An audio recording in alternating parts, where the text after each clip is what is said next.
Dios le bendiga, amados hermanos. Hoy celebramos Domingo de Resurrección, ya culminando la Semana Mayor. Y aunque no pudimos congregarnos, ¿verdad?, en el templo debido a las condiciones del tiempo, queremos compartir una palabra de Dios en esta mañana que se encuentra en el Evangelio de Lucas, específicamente el capítulo 24, versículos 21. La palabra del Señor lee en el nombre del Padre, del Hijo y del Espíritu Santo. Pero nosotros esperábamos que Él era el que había de redimir a Israel. Y ahora, además de todo esto, hoy es ya el tercer día que esto ha acontecido. Jesús había sido crucificado en la cruz del Calvario. Cuando Jesús muere, dice que todo aquel lugar fue cubierto de tinieblas. José de Arimatea, al igual que Nicodemo, eran seguidores de Jesús en secreto. José de Arimatea fue muy valiente al pedir, ¿verdad?, el cuerpo de Jesús para llevarlo y sepultarlo. Nicodemo también se le acerca y trajo especias aromáticas, como era la costumbre de los judíos, ¿verdad? Y envolvieron el cuerpo de Jesús y lo llevaron a la sepultura. Ciertamente había unos líderes religiosos, había gente que había escuchado las palabras de Jesús cuando dijo que como estuvo en Jonás en el vientre de un gran pez 3 días y 3 noches, así estaría el Hijo del Hombre en el corazón de la tierra. También Jesús había afirmado que como Moisés había levantado la serpiente en el desierto, así era necesario que el Hijo del Hombre hubiese sido levantado para que todo aquel que en él cree no se pierda, mas tenga vida eterna. Esto generó que los líderes religiosos de la época aseguraran en gran manera la sepultura donde fue colocado Jesús. Aseguraron la entrada del sepulcro. También colocaron guardias para custodiar aquella sepultura. Pero ciertamente lo que ellos querían evitar, como quiera, aconteció. Jesús se levantó de los muertos. María había ido hasta el sepulcro para ver, ¿verdad?, lo que había acontecido allí, y se percata que el cuerpo de Jesús ya no está. Vienen a contárselo a los discípulos. Ciertamente no todo el mundo reaccionó de la misma manera. Las mujeres estaban totalmente perplejas, confundidas, llenas de asombro, llenas de duda. Los discípulos, cuando reciben la noticia de las mujeres de María, para ellos las palabras de estas mujeres de María parecía una locura y no las creían. Juan inmediatamente sale corriendo y cuando llega creyó, dice que inmediatamente creyó. Pedro estaba totalmente maravillado cuando llega al sepulcro y se percata de que el cuerpo del maestro no estaba allí. Es interesante porque aquellos seguidores de Jesús prácticamente estaban perplejos, confundidos, llenos de dudas. Sin embargo, los líderes religiosos buscaron todo lo que estaba a su alcance para custodiar la sepultura. O sea, ellos estaban esperando más la resurrección de Jesús que los mismos que caminaban con Jesús. Estos caminantes de Maús, que es donde Lucas narra en el capítulo 24 y ese versículo que le acabo de leer, el 21, estos caminantes estaban de regreso a su ciudad. ¿Por qué? Porque ya habían pasado 3 días de la muerte de Jesús. Ellos dicen que ya había acontecido todo esto y no se habían percatado de lo que había acontecido. Así que ellos se fueron de vuelta a su hogar porque aquello que ellos pensaban que era Jesús o lo que iba a hacer Jesús no había acontecido. Fíjate que ellos dicen en el versículo 21, y nosotros esperábamos que Él era el que había de redimir a Israel. Nosotros esperábamos, ¿sabes? Ellos anhelaban a un Mesías que los libertara del yugo opresor romano.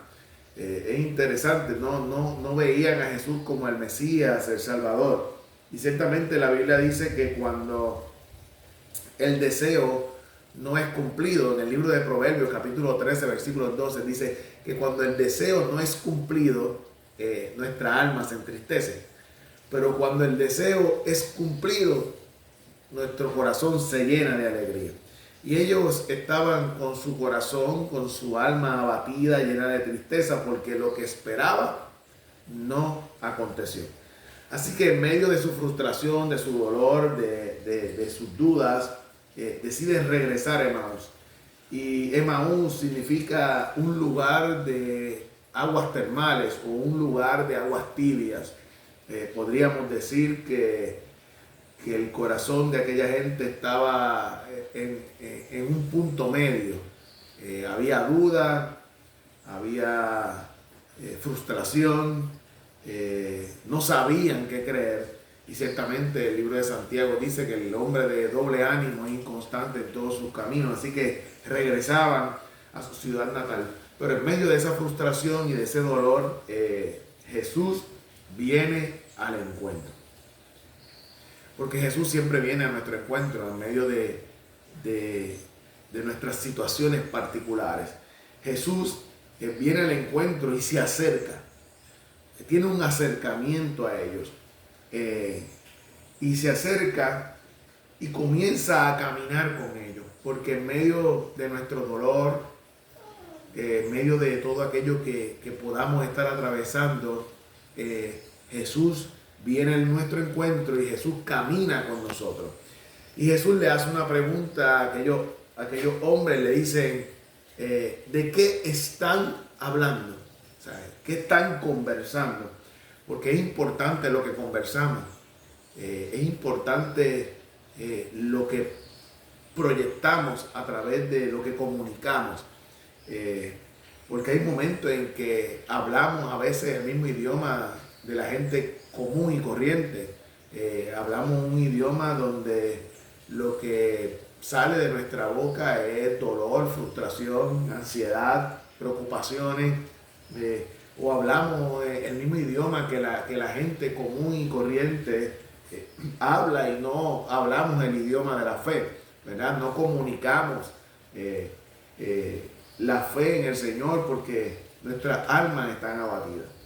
Entonces, ellos comienzan a decirle a Jesús, ¿eres tú el único forastero que no conoces, ¿verdad? Que no te has dado cuenta de lo que ha acontecido en este lugar?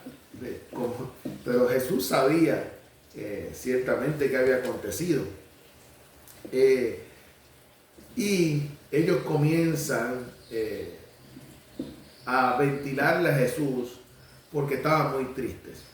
Y le dicen, ¿eres tú el único forastero? ¿Verdad? O sea, tú no estás consciente de lo que ha pasado. Y Jesús le hace una pregunta y dice, ¿qué cosas? ¿Verdad? Esperando que ellos pues expresen qué es lo que está aconteciendo. Ellos le dijeron, de Jesús el Nazareno, que fue profeta, que fue poderoso en obra, en palabra delante de Dios y de todo el pueblo. ¿Tú no has sabido eso? A él lo crucificaron, le dieron una sentencia de muerte. Es interesante porque le llamaron Nazareno, le llamaron profeta, le llamaron poderoso en obra y en palabra de Dios. Sin embargo, no lo reconocieron como Mesías. Y cuando Jesús lo escucha, ¿verdad? En medio de ese diálogo es que ellos afirman, nosotros esperábamos. ¿Sabes? comunican una palabra de desesperanza. Nosotros esperábamos que Él fuera el que nos redimiera. Y aunque también ellos habían recibido las noticias de las mujeres, entre nosotros hay unas mujeres que fueron al sepulcro y como no hallaron el cuerpo, vinieron también diciéndonos que habían visto una visión de ángeles, quienes dijeron que por qué buscáis entre los muertos al que vive. Y fueron algunos de nuestros discípulos al sepulcro, ¿verdad? Y no vieron, no encontraron el cuerpo de Jesús. Jesús le habla y le dice: oh insensatos, tardos de corazón. Jesús le está planteando: ustedes son ignorantes o están faltos de conocimiento. Y comienza a decirle: no era necesario que el Cristo padeciera estas cosas y que entrara en la gloria. Y comenzó a narrarle, porque desde Moisés, los profetas, ¿verdad?, y todas las escrituras afirmaban todo esto. Jesús comienza a afirmarlos a través de la palabra, porque no hay un mejor antídoto para la desesperanza que ir a la palabra del Señor. En la medida en que nosotros vamos a la palabra del Señor, nuestros ojos que están velados o esa falta de conocimiento que tenemos, poco a poco esa frustración, ese dolor se va a ir disipando. ¿Por qué? Porque hay una revelación de parte de Dios. Jesús se revela a ellos a través de la palabra, y Dios se revela a nosotros a través de la palabra, ¿verdad? En ese versículo 25 al 27 vemos cómo Jesús revela la palabra a esta gente. Y en medio de esta revelación de la palabra, los ojos de ellos se abren. Dice el versículo 31: entonces fueron abiertos los ojos y le reconocieron, pero más él desapareció. Pero Jesús les revela la palabra, pero también esta revelación de la palabra se da dentro de un marco íntimo, porque cuando ellos caminaban, ellos invitaron a Jesús a quedarse con ellos en la casa, a quedarse con ellos. Y estando sentado a la mesa, partieron el pan. Jesús partió el pan, lo bendijo y se los dio a cada uno de ellos. Y ahí fue que sus ojos fueron abiertos, ¿verdad? Ahí es que ellos entienden que con quien están compartiendo es con Jesús. En ese momento íntimo, en ese momento de compañerismo, en ese momento de coinonía, de relación con Jesús, es que viene la revelación. La revelación a través de la palabra. Y cuando la palabra de Dios cala en lo profundo del corazón del ser humano y revitaliza nuestra alma, entonces nuestro corazón arde. Ellos decían: no ardía nuestro corazón en nosotros mientras hablaba en el camino y cuando nos abría las escrituras. ¿Sabes? Cuando hablamos de que el corazón ardía, estamos hablando de que ese corazón estaba encendido, ese corazón estaba latente, había la esperanza, había resurgido en la vida de aquellos caminantes. Y cuando la esperanza revive en nuestro ser, nosotros tenemos que levantarnos y tenemos que comunicarles a otros de las bondades y las maravillas de un Dios que vive y reina para siempre, de un Cristo resucitado, de un Cristo que dice el apóstol Pablo que para Cristo en nosotros esperanza de gloria. El apóstol Pedro dice que Cristo nos ha redimido para una esperanza viva, una esperanza latente, una esperanza que está ahí, que la obra del Señor se ha de concretar en nuestra vida. Entonces, ellos salen a contar lo que le había acontecido en el camino. y cómo lo habían reconocido. Nosotros tenemos que salir a contar lo que nos ha acontecido, a contar lo que Dios nos ha revelado a través de su palabra, a través de ese momento de coinonía, de intimidad, de relación con Él.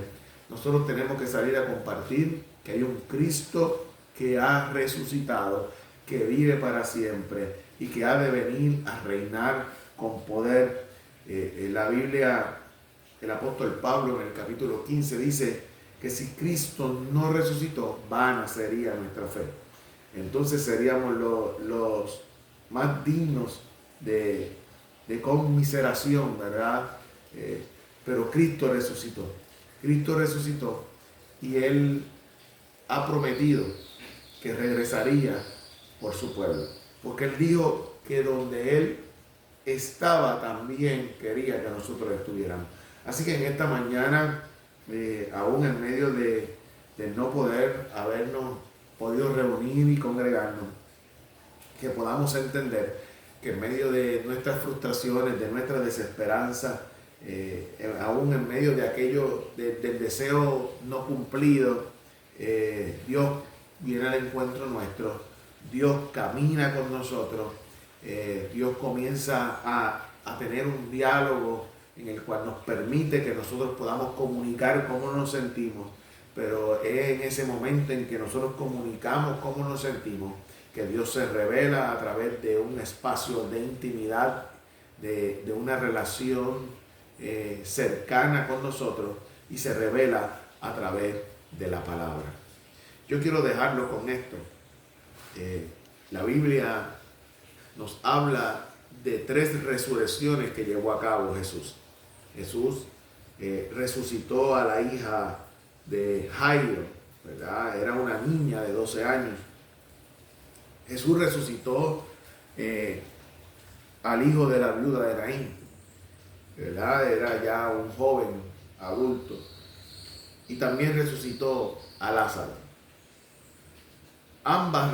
Todas las resurrecciones tienen elementos particulares. Jesús, cuando resucita a la hija de Jairo, había acontecido recientemente, y Jesús le dice a Jairo, ella duerme, ¿verdad? Y la llama y le dice que se levante. En el caso de la viuda de Naín, ya este joven era llevado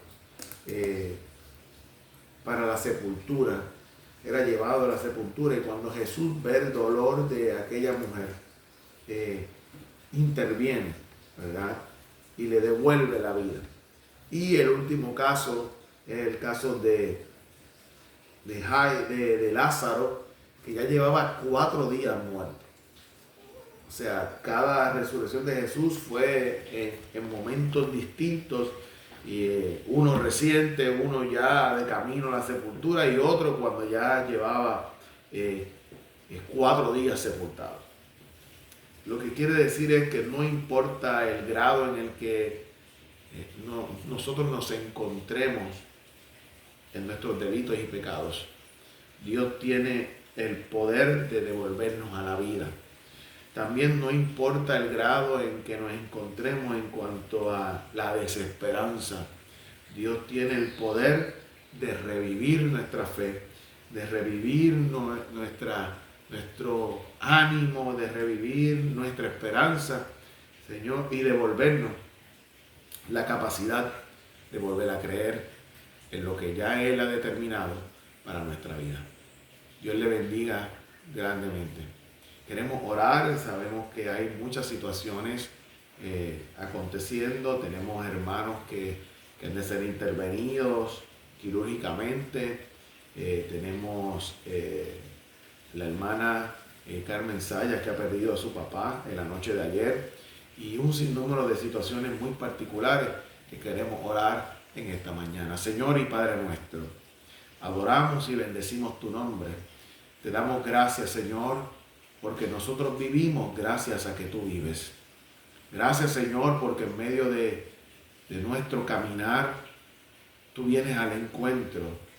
En medio de quizás las conversaciones que podamos tener, llenas, cargadas de ansiedad, de desesperanza. Señor, tú te revelas a nuestra vida como el Cristo resucitado, a través de tu palabra, a través de un momento de coinonía y de intimidad contigo. Te pedimos en esta hora, oh Dios, que tú traigas consuelo al corazón de Carmen, de toda su familia ante la pérdida de su padre. De igual manera, Dios, te pedimos que seas tú interviniendo en la vida de aquellos hermanos que han de ser intervenidos quirúrgicamente en esta semana y en las próximas semanas. Señor, hay tanta necesidad en medio de tu pueblo, en medio de las comunidades que nos rodean, Señor, pero Cristo, tú en nosotros eres esperanza de gloria. A ti, Señor, elevamos esta oración. A ti que habitas en los cielos, Señor, tú, Señor, cuyos ojos ven, oídos escuchan, tus ojos atalayan la tierra, Señor, tú tienes conocimiento de todo lo que experimentamos y vivimos. Y no importa cuál sea el grado en el cual nos encontremos, Señor, tú tienes el poder para levantarnos, para traernos de muerte a vida, conforme a tu palabra. Gracias te doy en esta mañana y bendice a cada uno de mis hermanos que me escuchan en el nombre de Jesús. Amén y gracias. Dios les bendiga.